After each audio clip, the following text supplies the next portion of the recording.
Title: The Jakarta Enigma, an original audiobook by It's Bjorn. Chapter 1. The last thing I remember, I was drowning in the smoky haze of a Brooklyn bar. Now I find myself sprawled across the grimy streets of Jakarta, my clothes stained with blood that isn't mine. This isn't the picturesque Jakarta beaming in tourist brochures. I've landed in a slum on the city's outskirts, a chaotic cacophony of birdsong, children's laughter, and roaring motorbikes. A putrid stench of urine and rotting fish wafts from a nearby canal. I barely notice that I smell just as bad.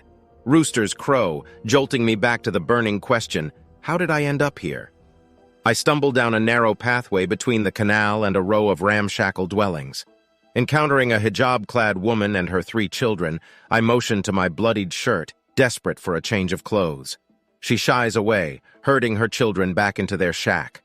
I must look like trouble, and she wants none of it. Aches and disorientation plague me, but it's not from alcohol. It's as if I've been tranquilized. I have to shake it off.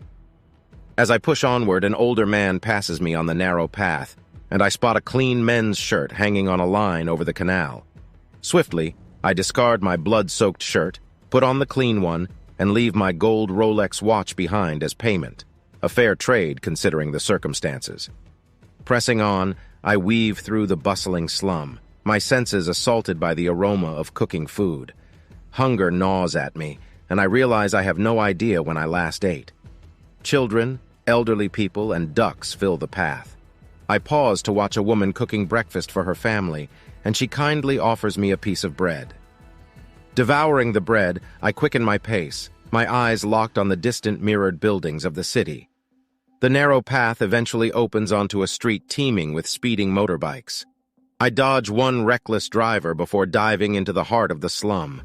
As I navigate the labyrinth of narrow streets and colorful houses, the drug-induced fog in my head slowly lifts. I know I didn't do this to myself. Someone drugged me. The streets grow more crowded, and I keep my head down, avoiding eye contact with the locals. As I move through the increasingly crowded streets, I notice children trailing behind me, their eyes fixated on the out-of-place stranger navigating their world. The sweltering sun and oppressive humidity intensify, doing nothing to alleviate my drug-induced haze. Doubt creeps in as the dense housing obscures the downtown skyline, leaving me uncertain of my direction. Navigating the narrow streets, I pass hijab-clad women, smoking men, and children playing like untamed creatures. The streets twist and turn, lined with idle food carts and locals going about their daily routines. An old woman with a red scarf and gray tunic blocks my path, her glare piercing. I sidestep her and quicken my pace. Tall apartment buildings rise on either side of the street, making it feel like a suffocating canyon. As I emerge from the shadows of the towering apartments, sunlight splashes across my face. Suddenly, a car screeches to a halt before me as I step into the intersection. My heart races, and I brace myself for whatever comes next in this perplexing, adrenaline-fueled journey through the enigmatic streets of Jakarta. Bjorn, get in. We've been looking for you. I had nothing to lose at this point. I opened the car door and sat inside. The woman took off down the narrow road like a crazy woman. We must get to the safe house. The rest of the team is already there. Where's the computer hard drive? Tell me you still have the hard drive. I reached into my right front pants pocket and pulled out a small box. Somehow, I knew this was the hard drive. Yeah, I still had it. I rattled the small box and she nodded. Do you have any idea the danger we are in? As we sped through the unfamiliar streets, the blur of buildings and faces whirred by like a vivid tapestry of life unfolding before my eyes.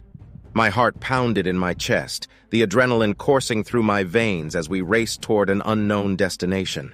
The anticipation was overwhelming, yet somehow exhilarating.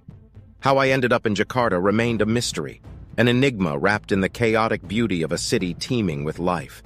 The faces of strangers, each with their own stories, hopes, and fears, swirled around me like phantoms in a fever dream. I felt a deep connection to this place I had never known, as if fate had brought me here for a purpose yet to be revealed. Fear and wonder wrestled within me, and I couldn't help but embrace the uncertainty. The danger that lay ahead was as real as the air I breathed, but I couldn't shake the feeling that this was where I was meant to be. The city pulsed with energy, every fiber of its being thrumming with life. It was a living, breathing entity, and I was a part of it, if only for a fleeting moment. The wind whipped through my hair, the sounds and smells of Jakarta filling my senses as we raced toward the unknown. In this strange new world, I knew I would face challenges and confront the shadows that haunted my past. But in the midst of the chaos, I had found a sense of belonging, a purpose I couldn't yet comprehend. And as we hurtled down the streets of Jakarta, I felt a spark of determination ignite within me. I was ready to face whatever lay ahead, to unravel the mystery of my arrival, and to confront the danger that lurked around every corner.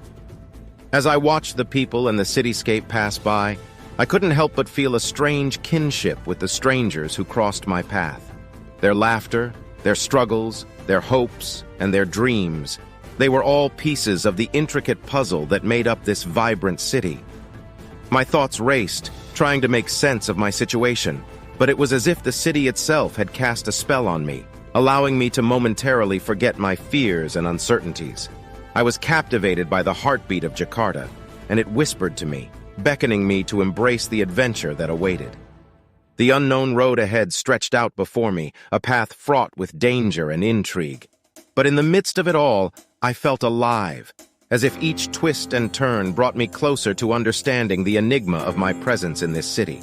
And in the depths of my soul, I knew that Jakarta held the answers I sought and the key to unlocking the mystery of my destiny.